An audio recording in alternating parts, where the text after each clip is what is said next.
A continuación, el Pastor Montoya y su programa En los Negocios de mi Padre, un espacio de entrevistas, diálogo y ministración para escuchar lo que Dios está haciendo en Puerto Rico, la Isla del Cordero. La Isla del Cordero. Muy buenas tardes. La paz, la gracia y la misericordia del Dios eterno, del Dios todopoderoso sobre tu vida, sobre tu generación, sobre todo lo que tú emprendas.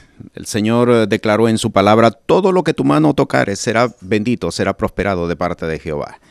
Y así este día nosotros lo estamos declarando, de que el Dios eterno, el Dios todopoderoso, el Dios que te hizo nacer, no eres producto de la casualidad, no eres producto ni siquiera de la decisión de tus padres, eres producto de la voluntad del Dios eterno, del Dios todopoderoso. Él te dio la vida, Él te dio el soplo de vida. Y por lo tanto, tú tienes un propósito aquí en esta vida. Te bendecimos en este día y damos gracias al Dios eterno, al Dios todopoderoso, por un día más de vida que nos ha extendido y particularmente en este momento por el tiempo que Él nos permite salir al aire a través de esta estación, a través de 88.5 en el área metropolitana. Estamos transmitiendo desde Bayamón, Puerto Rico, y en cadena con 91.7 FM en el área norte, y para el área de Caguas y el área de Gurabo a través de 103.7. También nos puede sintonizar por la internet sacrafm.com. Este día he querido dedicar el tiempo para discutir un tema del que muy pocas veces nos hemos preocupado. Me estoy refiriendo a la última semana de la vida terrena de nuestro Señor y Salvador Jesucristo. Estamos a escasos 11 días de la fiesta de la Pascua, una fiesta solemne entre el pueblo hebreo, y creo que es conveniente que nosotros podamos entender qué fue lo que sucedió la última semana de la vida terrena de nuestro Señor y Salvador Jesucristo. Para un político, todas las actividades que va a desarrollar tienen que considerar un protocolo. El político no se puede vestir a su antojo, tiene que preguntar inclusive cuál es la vestimenta de acuerdo al protocolo que la actividad requiere. Por eso usted habrá visto en algunas escenas en la televisión que todo mundo tiene el mismo color de traje, todo mundo tiene el mismo o parecida color de corbata porque forma parte de un protocolo. Con esto lo que quiero ilustrar es que nuestro Señor Jesucristo estaba cumpliendo también con un protocolo. Si usted va al libro de Génesis, se va a dar cuenta que el Dios eterno, el Dios todopoderoso, el Creador, formó todas las cosas en 7 días, en una semana. La última semana de nuestro Señor Jesucristo también forma parte de un protocolo, de una agenda. No estaba haciendo las cosas por hacerlas, sino que formaban parte de una agenda planificada. Y por lo tanto, todo lo que aconteció en esa última semana, nosotros debemos de entenderlo porque ello establece un precedente para que nosotros podamos actuar de la misma forma y entendamos, sobre todas las cosas, entendamos qué es lo que Dios quiere que nosotros hagamos. ¿No le ha pasado a usted que muchas veces no sabe qué es lo que le toca hacer, no sabe qué es lo que le corresponde hacer? Pues a través de este estudio, de esta última semana de nuestro Señor Jesucristo, podremos entender qué es lo que nos corresponde hacer, dónde nosotros estamos parados, cuál es el mapa para que nosotros sepamos cuál es el próximo paso. Y voy a comenzar aquí precisamente en el Evangelio según San Mateo, en el capítulo 21, aquí es cuando comienza la última semana de nuestro Señor y Salvador Jesucristo. Mire qué interesante que en el capítulo 21, en el versículo 12, se nos narra lo siguiente: y entró Jesús en el templo de Dios y echó fuera todos los que vendían y compraban en el templo y trastornó las mesas de los cambistas o los cambiadores y las sillas de los que vendían paloma. Y les dice: escrito está, mi casa, casa de oración será llamada, pero vosotros cueva de ladrones la habéis hecho. Todo comenzó aquí. Y mire cómo comienza la agenda de esta última semana. Comienza precisamente con descontaminar el templo. Y aquí quiero yo decirle lo siguiente. Aquí se nos está estableciendo un precedente. Y creo que nosotros entendemos lo que significa un precedente. Esta palabra se utiliza mucho en leyes. Un precedente significa precisamente un evento que nos va a servir a nosotros para medir, para cualificar cualquier otro evento similar en el futuro. En leyes se utiliza muchísimo esto. No está propiamente prescrito en ley como tal, pero nos ayuda a determinar de la forma como se juzgó este caso, cómo se pueden juzgar otros casos iguales, similares o bajo las mismas circunstancias en el futuro. Así de que Jesús está estableciendo un precedente y todo tiene que comenzar con descontaminar el templo. A veces hemos creído erróneamente que Jesús limpió el templo una sola vez. Y quiero decirle que Jesús limpió el templo en 2 ocasiones, al principio de su ministerio y al final de su ministerio. El primer caso se encuentra en el Evangelio según San Juan. Estaba comenzando su ministerio y allí él declaró: mi casa, casa de oración, será llamada, pero vosotros la habéis hecho casa de mercado.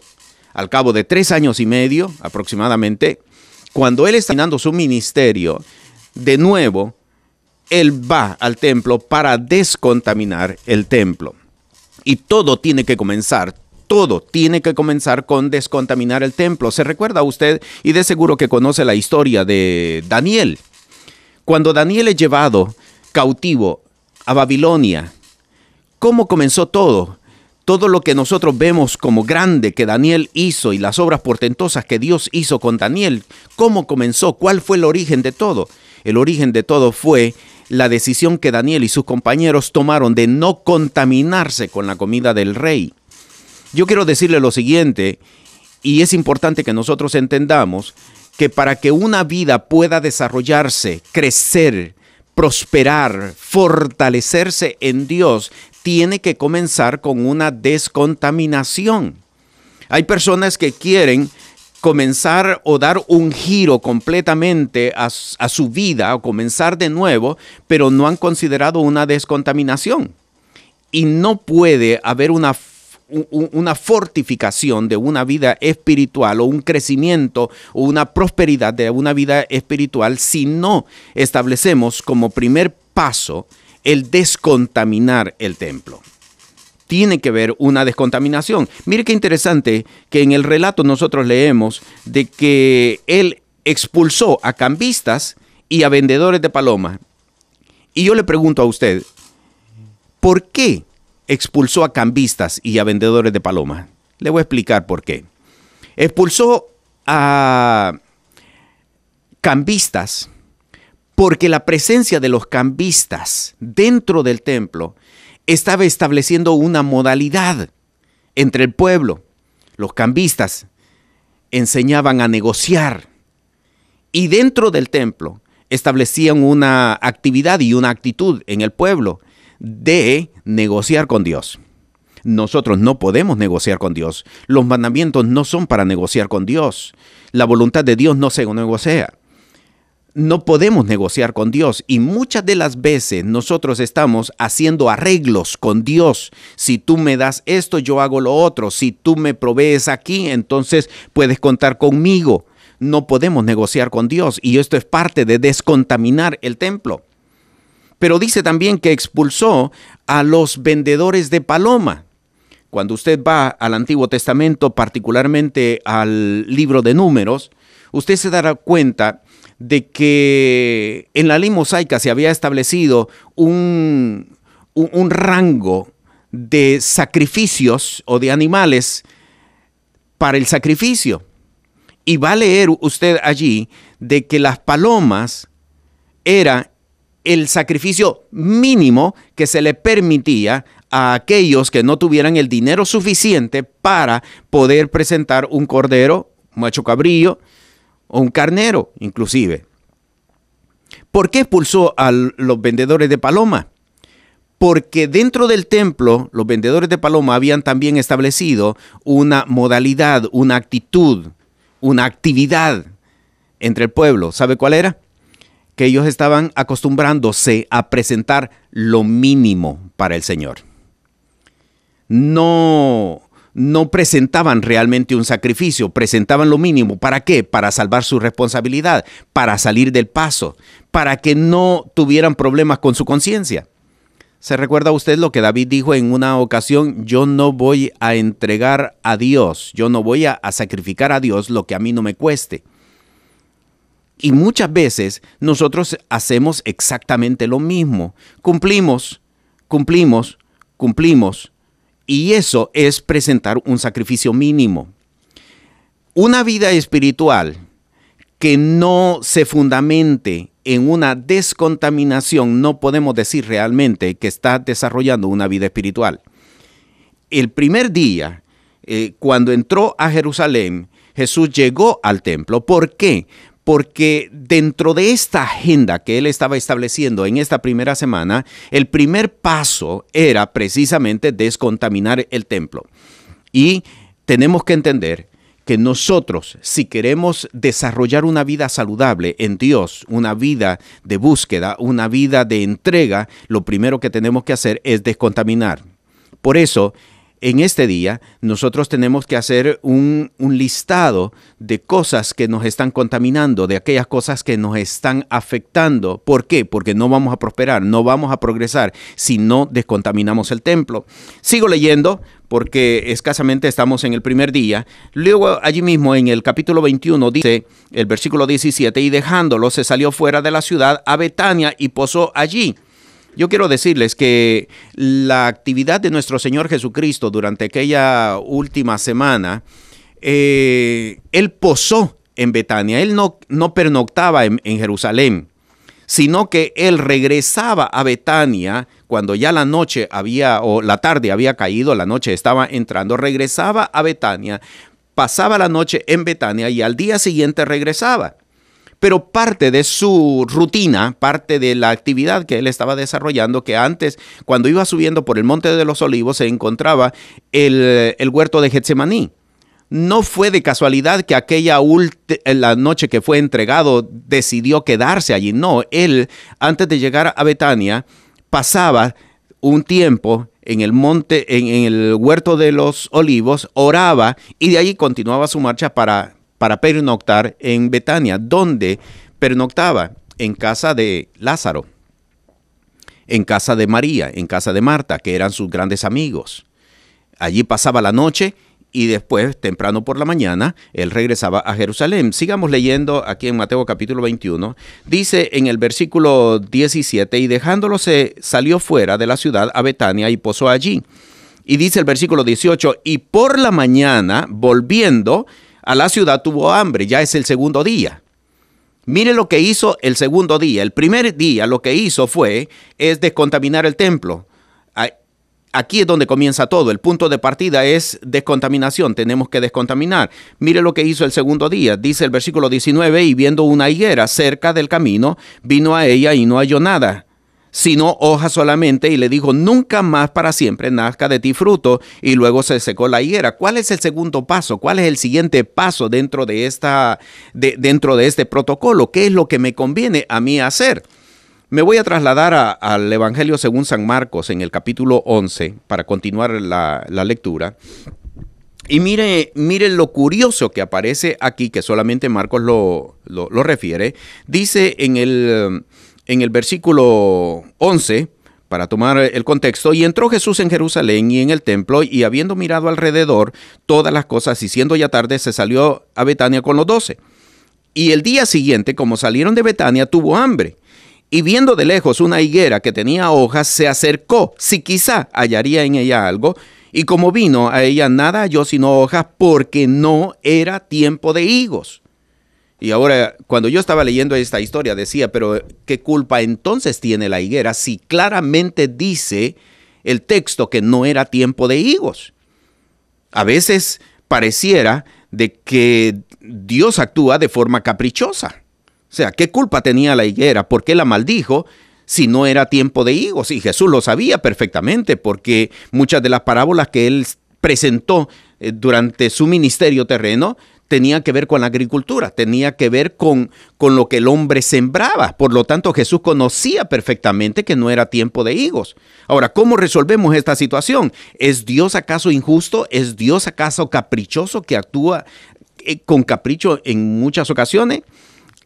La situación se resuelve en el versículo 1 del mismo capítulo 11. Le invito para que lo lea. Dice, y como fueron cerca de Jerusalén, de Betfagé y de Betania, y observe cómo presenta el orden de las localidades, de las poblaciones. Dice Jerusalén, Betfagé y Betania. Hace unos segundos dijimos de que Jesús pernoctaba en Betania, allí dormía. Así es de que si vamos de regreso para Jerusalén, antes de llegar a Jerusalén, vamos a encontrar una población de nombre Betfagé. Era una población, una aldea de nombre Betfagé. El problema que muchas veces nosotros tenemos es que a medida las versiones están siendo revisadas, las palabras van siendo deformadas. ¿Sabe lo que significa Betfagé? Betfagé se escribe B-E-T-H, Beth, que significa casa o lugar. Fagé se escribe P-H-A-G-E, Betfagé. Betfagé significa lugar de higos. Así es de que nosotros entendemos que Jesús ya había salido de Betania y se encontraba en el camino en la jurisdicción de Betfagé. En otras palabras, Jesús se encontraba en el lugar de higos. Y esto concuerda entonces con el versículo 13 que acabamos de leer. No era tiempo de higos, pero la higuera estaba sembrada en el lugar de higos. Y hagamos un paréntesis aquí para que podamos entenderlos. Los lugares tomaban nombre, como inclusive aquí en Puerto Rico y en muchos otros lugares, los lugares tomaban nombre por la característica que había en el lugar. ¿Por qué se llamaba Betfagé? Es decir, lugar de higos. Porque aunque no era tiempo de higos, en ese lugar siempre iba a haber higos. Yo recuerdo que viajaba por Guatemala después de pasar o antes de llegar a Chimaltenango y había un lugar, una población que se llamaba El Tejar. Y cuando usted llega a ese sitio, ¿sabe por qué la población se llama El Tejar? Porque hay mucha producción de tejas. ¿Por qué se llamaba Betfagé? Porque la característica del lugar era que siempre había higos. Ahora podemos entender por qué Jesús maldijo la higuera. Y lo hizo el segundo día, parte del protocolo que él está estableciendo en esta última semana. ¿Por qué maldijo la higuera? Porque si bien es cierto no era época de higos, la higuera estaba sembrada en el lugar de higos, pero no tenía higos. En otras palabras, lo que Jesús le está diciendo es, tú estás ocupando una posición y no estás haciendo honor al nombre del lugar donde está sembrado. Y mire qué interesante. Todo comenzó con descontaminar. Una vida espiritual tiene que comenzar con descontaminar. Pero el siguiente paso tiene que ser hacer o dar honor a lo que nosotros decimos que somos o hacemos. Yo recuerdo que en una ocasión un misionero fue enviado y contó esta historia que se encontró en el Medio Oriente y estaba visitando al barrio cristiano. Usted sabe que en aquellos lugares pues está el barrio cristiano, está el barrio musulmán. Y él le pregunta a una persona, ¿tú conoces a Jesús? Y la otra persona le dice, no conozco a Jesús. ¿Quién es Jesús? ¿Te dieron apellido? Y el misionero le preguntó, pero tú estás viviendo en el barrio cristiano, pero no conoces a Jesús. ¿Por qué te llamas entonces cristiano? Y esta persona le respondió, porque no soy musulmán. Es decir, porque no estoy en el otro barrio. ¿Sabe que muchas veces nosotros decimos que somos y hacemos, pero que no estamos haciendo honor al nombre de lo que decimos que somos o hacemos? Nosotros nos llamamos cristianos, no porque no somos de la otra religión. Nosotros nos llamamos cristianos porque tenemos una fe en Cristo Jesús. No es porque simpatizamos, no es porque visito una iglesia, no es porque me agrada esta iglesia o me agrada esta religión. No es por eso. Nos llamamos cristianos porque tenemos una fe, porque tenemos una convicción. Pero cuando no damos honor o no hacemos honor al nombre de donde nosotros estamos plantados, la higuera fue maldecida. Es decir, muchas veces nos estancamos y ahora entiende qué es lo que está sucediendo.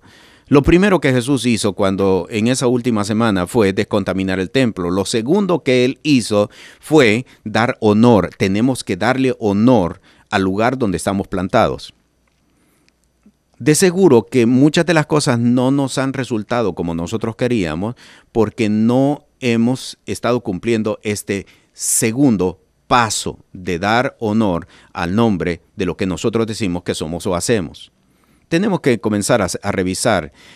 Esa última semana estuvo cargada de mucha enseñanza de nuestro Señor y Salvador Jesucristo. Y mire, escasamente han transcurrido 2 días y ya Él estaba estableciendo una enseñanza, un protocolo, estaba estableciendo precedente para la vida.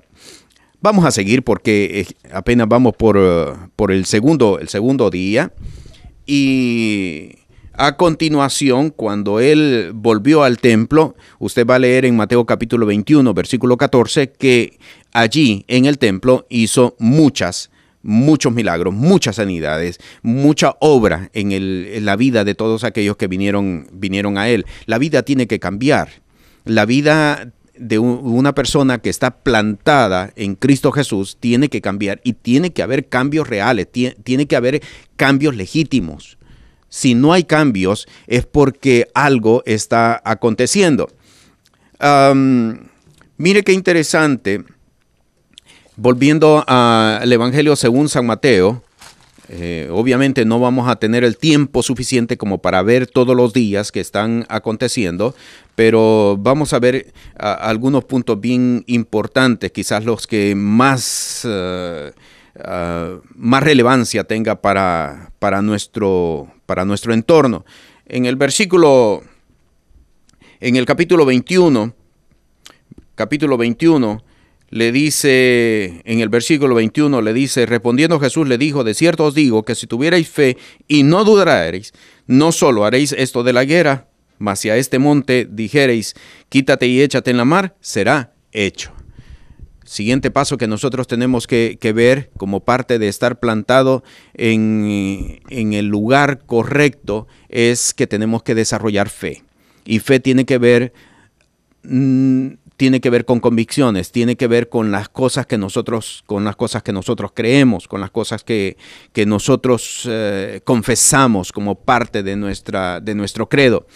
Me voy a trasladar un poquito más adelante y quiero revisar lo que vamos a encontrar aquí en Marcos capítulo 4.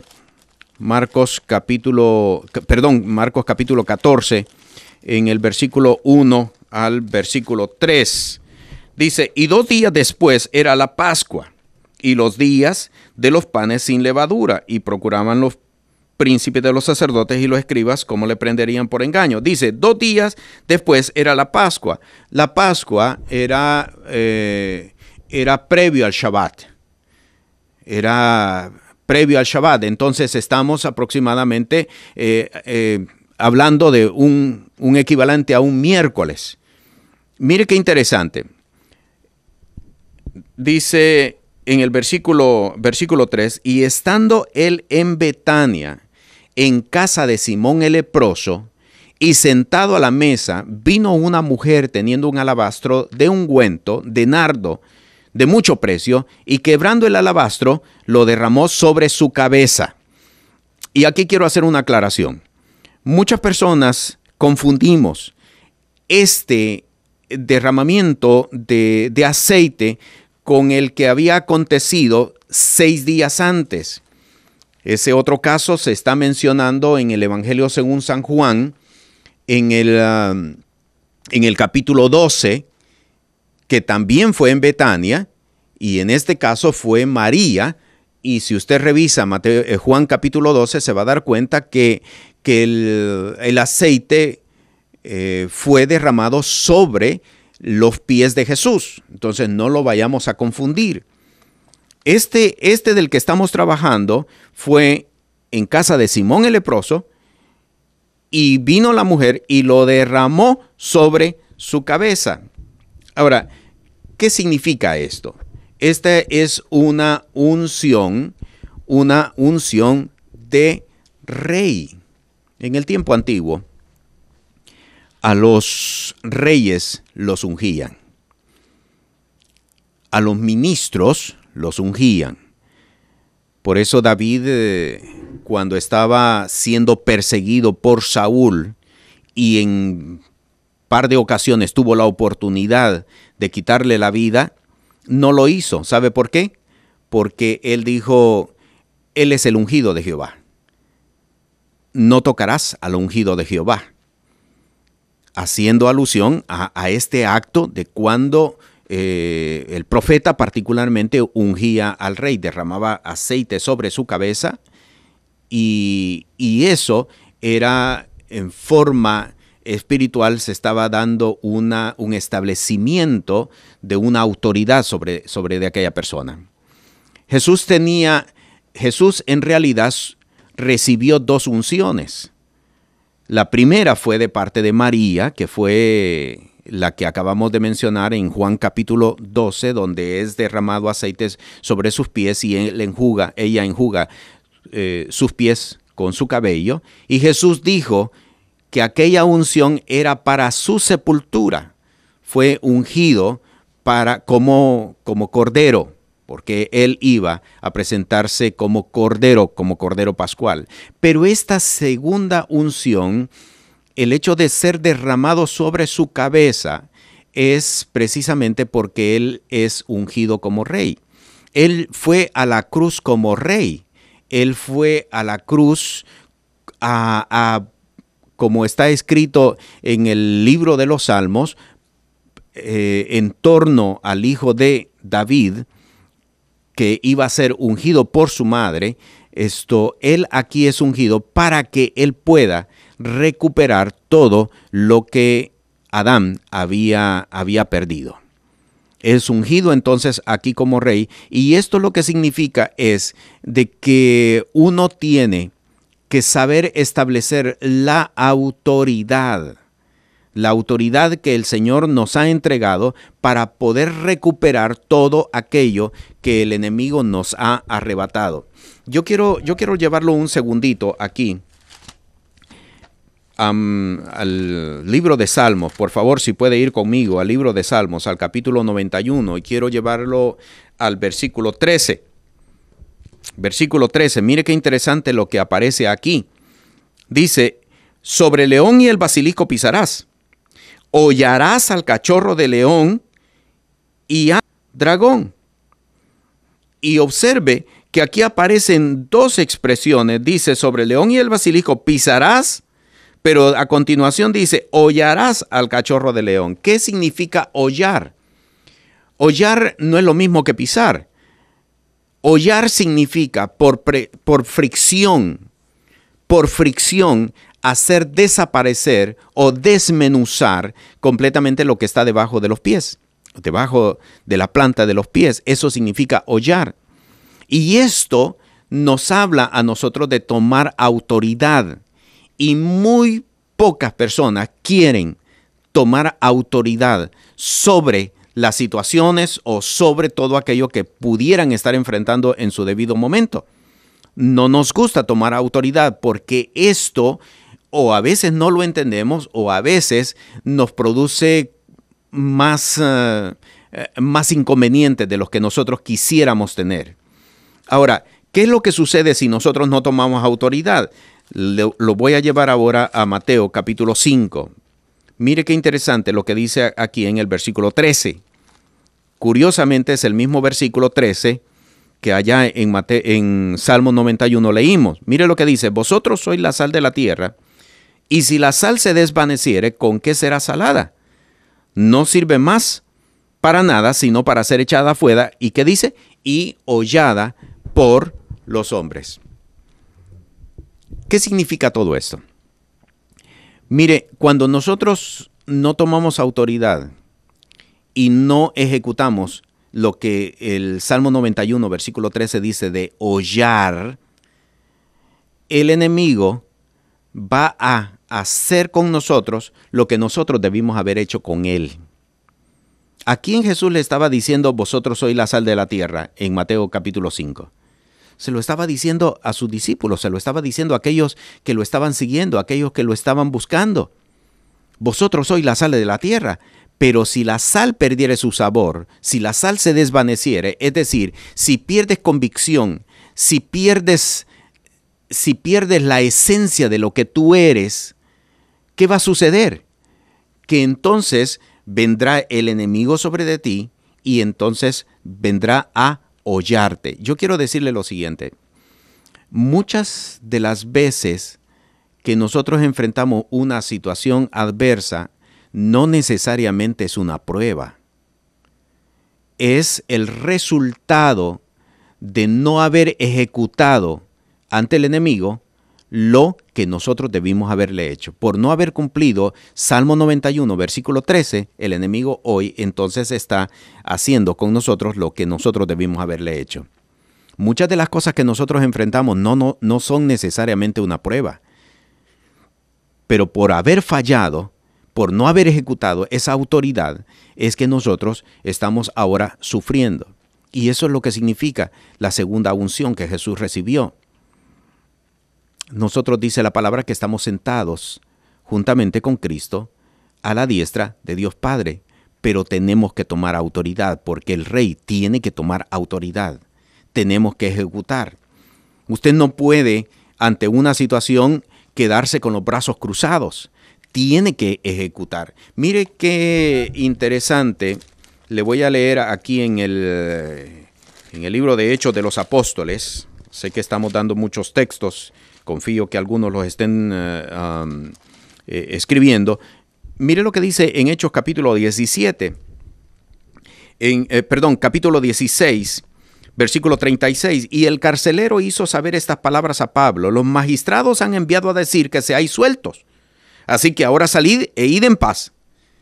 Mire lo que dijo Pablo. Entonces Pablo le dijo: azotados públicamente sin ser condenados, siendo hombres romanos, nos echaron en la cárcel y ahora nos echan encubiertamente. No, ciertamente si no vengan ellos y nos saquen. Y los alguaciles volvieron a decir a los magistrados estas palabras y tuvieron miedo, oído que eran romanos. Y el versículo 39 termina diciendo: y viniendo les rogaron y sacándolos les pidieron que se saliesen de la ciudad. ¿Sabe que ser cristiano no significa estar pisoteado? Ser cristiano significa tener una verdad y poder luchar por esa verdad y poder establecer esa verdad. La razón del por qué muchas personas no queremos enfrentar las situaciones, no queremos establecer nuestro derecho, establecer nuestra verdad, es porque no nos enseñaron precisamente a establecer nuestras convicciones y todo se lo estamos dejando a Dios. Yo quiero decirle lo siguiente: Dios actúa y Dios irrumpe en medio de las situaciones, pero hay ocasiones en que nosotros tenemos que establecer derechos y establecer nuestras convicciones. Cuando Moisés estaba frente al Mar Rojo, él comenzó a orar comenzó a clamar, ¿qué hago ahora? Y Dios le dijo, este no es tiempo de clamar, este es tiempo de actuar. Por lo tanto, extiende. ¿Qué tienes en la mano? Lo que tenía era una vara. La vara significaba la autoridad. Tienes que extender esa vara. Tienes que actuar con esa vara. Tienes que ejecutar la autoridad que Dios te ha entregado. ¿Sabe por qué muchas veces caemos en depresión? Porque no queremos actuar. Porque hemos entendido mal el pasaje de cuando Jesús nos dijo, si te pegan en una mejilla, tú pon la otra. La hemos entendido mal. Nosotros tenemos que establecer autoridad sobre todas las cosas que nosotros estamos emprendiendo. Y Jesús fue ungido como rey aquí, y fue ungido precisamente 2 días, dice la palabra, antes de ser presentado como cordero. Anteriormente, ya el día sábado, el día de Shabbat, había sido ungido por María como cordero. Ahora está siendo ungido como rey. Tenemos entonces lo que había acontecido aproximadamente un día miércoles, el ungimiento en Betania, y era para poder actuar, poder ejecutar autoridad. Me voy a trasladar ahora a Mateo capítulo 26. Mateo capítulo 26. En el capítulo 17, para que podamos entender lo que aconteció el siguiente día. Mateo capítulo 26, mire qué es lo que dice aquí en el versículo 17. Y el primer día de la fiesta de los panes sin levadura, vinieron los discípulos a Jesús diciéndole, ¿dónde quieres que preparemos para ti para comer la Pascua? Y él les dijo, id a la ciudad a cierto hombre y decirle, el maestro dice, mi tiempo está cerca, en tu casa haré la Pascua con mis discípulos. Y conocemos qué fue lo que aconteció aquel día, cuando él está comiendo la Pascua, y él dice, esto es mi cuerpo que por vosotros es partido. Y cuando presenta la copa, él dice, esto es el nuevo pacto en mi sangre. Todas las veces que de ella bebiereis, la muerte del Señor anunciáis hasta que Él venga. Un pacto fue establecido ese día. Un pacto fue establecido, pero los pactos se establecen entre 2 personas o entre 2 partes. Un pacto no se puede decir que se establece unilateralmente, solamente por una persona que lo establece.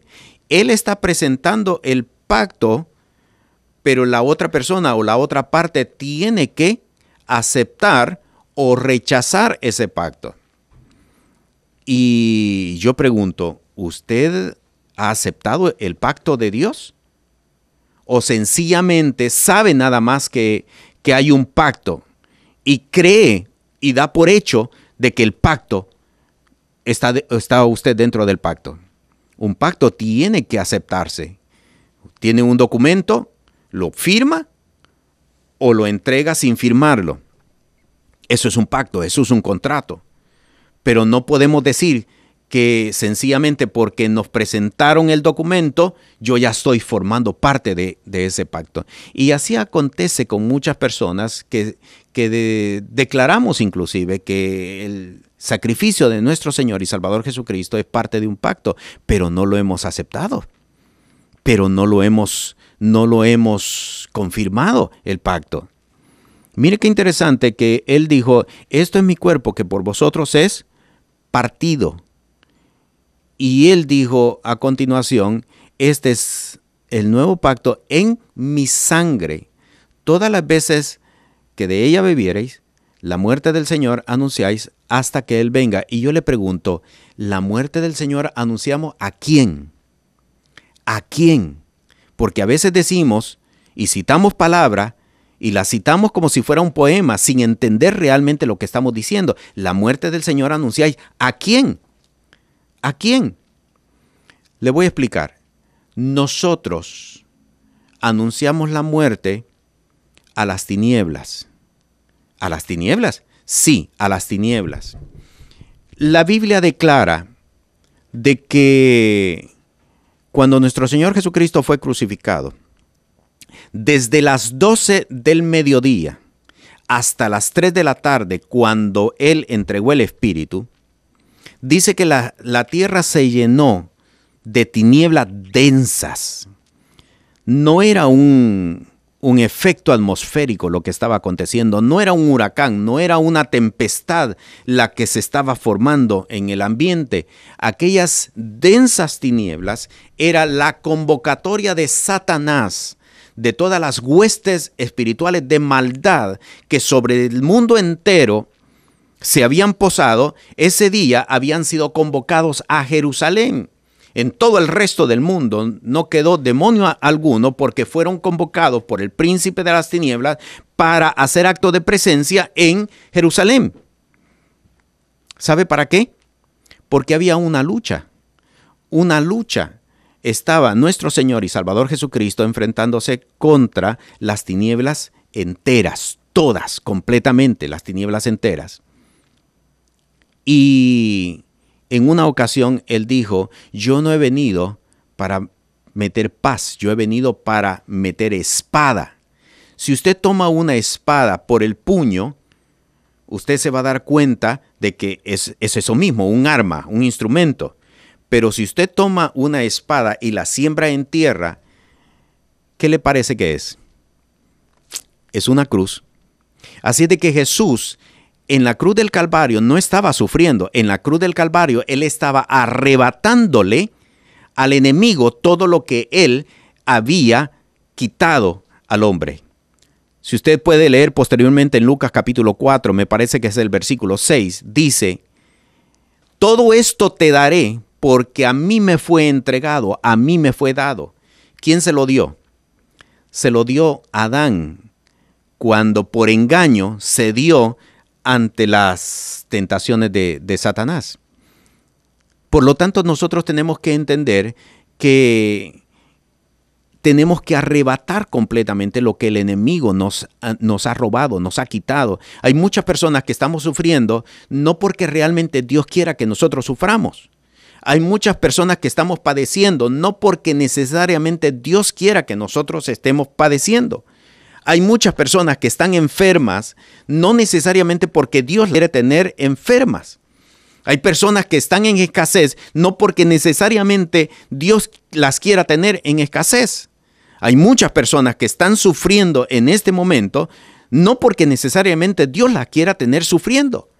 Es porque no hemos aprendido a arrebatarle al enemigo lo que Él nos robó. Ese día Jesús le estaba arrebatando al enemigo, pero Él había dicho, esto es el nuevo pacto. Pero si nosotros no hemos aceptado ese pacto, nosotros no somos beneficiarios entonces del pacto. Usted tiene que aceptar ese pacto. Yo lo acepto, yo lo reconozco, yo firmo, yo soy parte ahora de este pacto. Y por lo tanto ahora tiene usted que arrebatarle lo que el enemigo le ha robado. ¿Qué fue lo que le robó? ¿Qué le robó? ¿Robó familia? ¿Robó bienes? ¿Robó empleo? ¿Robó salud? No se puede quedar con las manos cruzadas diciendo el Señor sabe y el Señor en algún momento actuará. No, no puede hacer eso.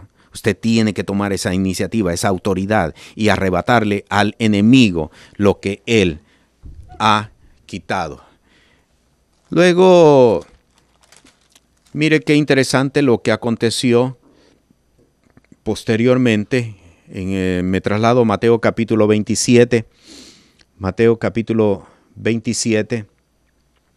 En el versículo 50. Pero Jesús, habiendo otra vez exclamado con grande voz, dio el Espíritu.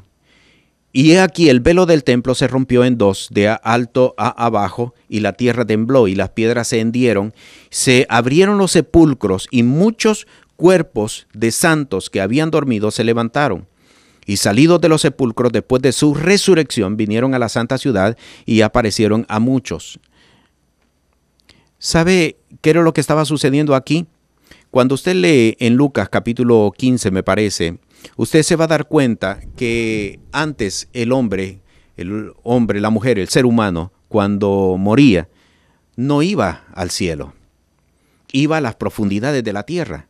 En las profundidades de la tierra se encontraban dos lugares, el seno de Abraham y el infierno. Este conjunto de dos elementos en las profundidades se llamaba el lugar de los muertos, solamente que estaba separado. El seno de Abraham eran donde iban los justos o los que habían creído en el advenimiento del que restauraría todas las cosas, y los injustos en el infierno. Así es que cuando nuestro Señor Jesucristo va a las profundidades de la tierra, y eso lo dice el apóstol Pablo a los Efesios, también lo dice el apóstol Pedro, Él va con el propósito de sacar del seno de Abraham a todos aquellos que de lejos habían saludado las promesas y para llevarlos ante la presencia del Dios eterno. ¿Por qué le digo yo esto? Porque hay dos evidencias, por lo menos aquí, mire qué interesante lo que dice en Hechos de los Apóstoles. Repito, a veces leemos las Escrituras y como que no le ponemos sentido a lo que estamos leyendo. Mire, por favor, en Hechos de los Apóstoles, aquí en el capítulo 2, por favor, capítulo 2, versículo 34, porque David no subió a los cielos. Lo leo de nuevo, versículo 34, porque David no subió a los cielos. David había muerto hace años atrás, pero él está diciendo, porque David no subió a los cielos. Y otro texto aquí en el Evangelio según San Juan, en el capítulo 3, versículo 13, dice, y nadie subió al cielo, sino el que descendió del cielo. Antes el hombre no iba directamente al cielo, iba al lugar de los muertos, abajo, en las profundidades de la tierra. Hoy por hoy, el seno de Abraham es un sitio vacío, porque ya no va a ese lugar. Hoy vamos a la presencia del Padre que está en los cielos. Vamos, porque Él nos abrió camino para que nosotros volviéramos otra vez. La última semana de la vida de nuestro Señor y Salvador Jesucristo estuvo marcada por un protocolo. Él hizo las cosas no desordenadamente, formaban parte de un protocolo, formaban parte de una agenda. ¿Cómo comenzó todo?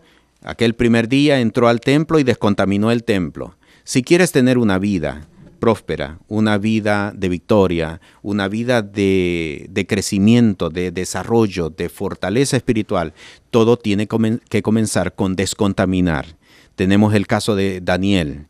Tomó en su corazón la decisión de no contaminarse. Tiene que haber una descontaminación. Si no hay una descontaminación, no podemos nosotros desarrollar vidas prósperas. Lo segundo que él hizo el siguiente día fue precisamente establecer como precedente de que tenemos que dar honor al nombre del sitio donde estamos plantados. Y posteriormente nos habla acerca de tomar la autoridad. Es una autoridad. Vosotros sois reyes y sacerdotes. El apóstol Pedro lo dijo. Pero no es poesía, no es una palabra adornada. Es una palabra para ejecutarla. Y luego establece un pacto. Un pacto.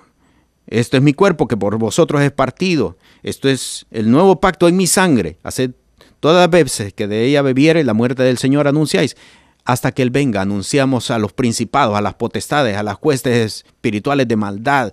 Él te derrotó en la cruz del Calvario y yo vengo exactamente a hacer lo mismo contigo. Tomamos la autoridad.